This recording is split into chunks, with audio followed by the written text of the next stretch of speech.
So is Corey dead?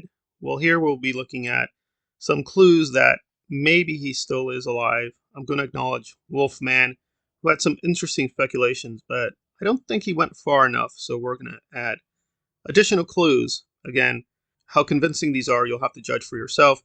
So let us get right into it. What is the evidence that Corey might still be alive within the trilogy directed by Blumhouse and David Gordon Green?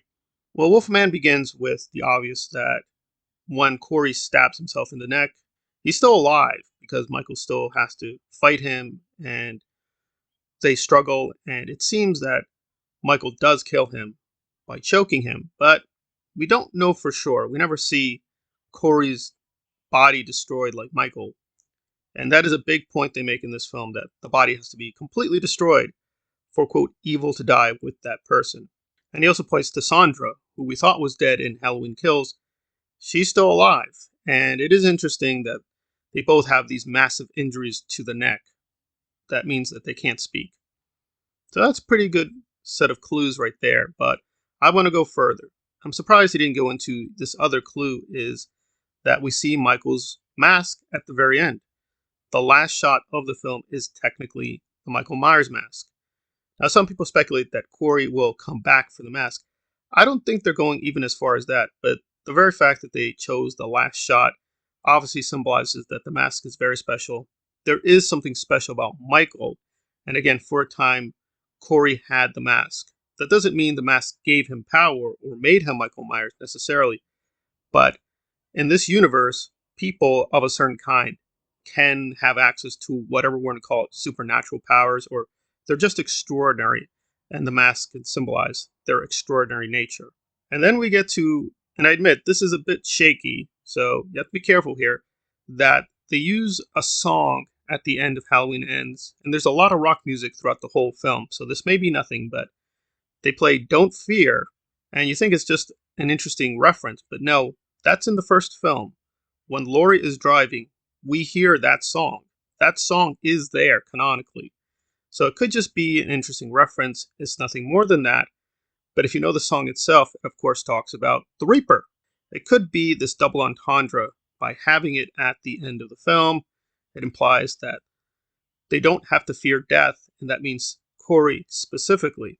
And now here we're getting into a lot of speculative area, but some people have claimed that they heard Michael's heavy breathing while the song is playing in Halloween Ends. I double checked the audio myself. I got to be honest, I didn't hear the heavy breathing, but again, they have played a lot of tricks in this trilogy where we don't think something happened and we double check and it is there. So it could be the heavy breathing was cleverly inserted at the very end to give a clue that Corey and or Michael's spirit somehow is still out there somewhere. And if that's the case, then Corey could still be very much alive. And then we have a massive final clue, which is, of course, Laurie's book and her memoirs, which is referenced quite a few times in Halloween Ends, but a lot of people have missed the title. And it is pretty shocking. It's called Stalkers, Saviors, and Saul Wayne. And that's very critical because Saul Wayne is in Halloween 2. It's also part of the Thorn trilogy. For those who don't know, it's supposed to be a Celtic ritual where people are sacrificed. Now, back then it was for crops, but here, of course, it's being used with Michael Myers. Somehow he's been given access to abilities, he can resist pain, he can overcome death through Saul Wayne. Now, that's not the actual myth. They're just reusing the myth for their own purposes. And they even get the pronunciation wrong. Now, I'm not Irish. I could be saying it wrong too. They use Samhain or Samhain. That's not how you say it. It's supposed to be Saul Wayne. But be that as it may, the fact that they're signaling Saul Wayne in the trilogy now, canonically, suggests something more is going on. Now, does that mean Corey himself is a bit like the Thorn cult? He's killing all these people to get this mystical energy? We don't know. It could be just a reference to these other films. That's it. It's just an Easter egg. All these are just interesting Easter eggs.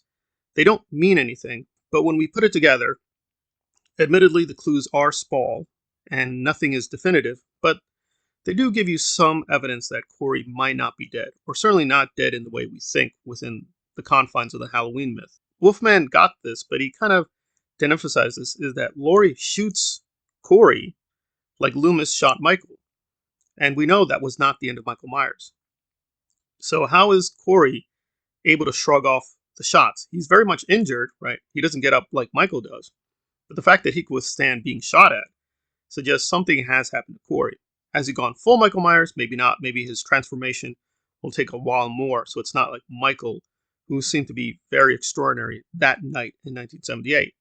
So it could be a little bit different process. And again, these clues might not be leading anywhere. But if they are leading somewhere, then yes, there is actual real evidence in the film that Corey is somewhere out there, because we never see his body destroyed like Michael Myers. That's a very significant difference between him and Michael. We never see his body fully destroyed.